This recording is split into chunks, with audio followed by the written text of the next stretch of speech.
với chữ concrete block xiêm lẹ ruột số lộc cara ini teron lang về lại đấy vợ với số đuôi em tụi này chú buổi thác cốc mà là hết thổ lệ thì lộc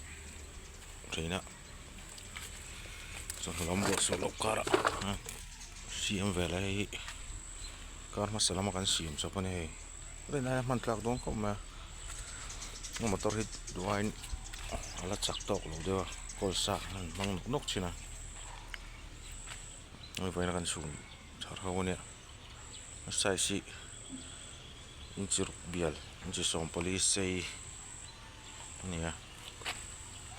mun hi azau lo wang tam tak siam thei thin lo ni ka tain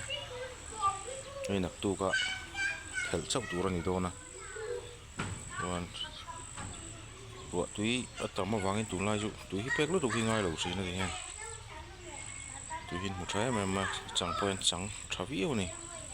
xiêm tổ hộp bồi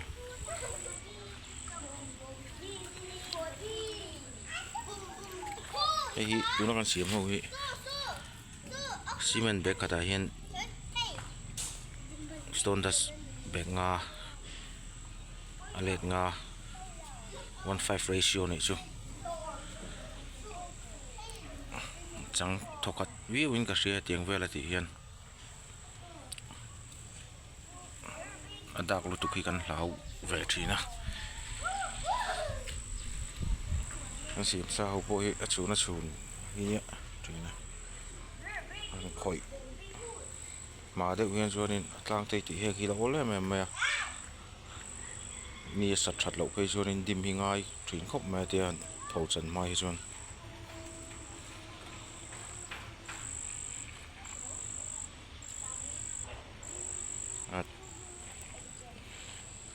đủ thứ sắm tất cả xiêm dù hoa na chặt thọ quạt viếng cái tụi nó cần xiêm trên bôi hết lại mi cần số cần số nè hi azang đấy wa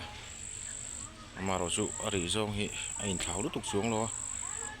mà khơi rộng nghe sáng thì bộ chỉ thiểm hard cop mà hi zia đều hi nè thì hiện chú nó hi chú thì hiện mục trái là mam chắc khóc mà rồi chú chân lâu rồi hi chú siết thiểm mà har tệ nó cái này về lâu vàng hen xiêm tổ sa hậu hi cái mà đã xua lại tụi hi nè tụi đủ toกันหมูน่ะนี่เฮ้ลูดเวลาโดนนี่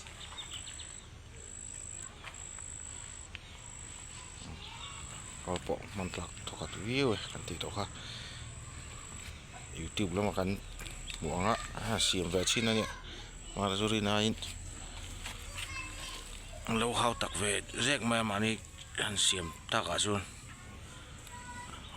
motor hi kan du thu sami na la chak lo dewa la ti chak vele chu ngai do na hi yan ko tha chuan kan siam chho zel thei to tura ngai la ro hi su tha du riu me tun lai chu ni te po win chu ron lang ve ta zau zo ka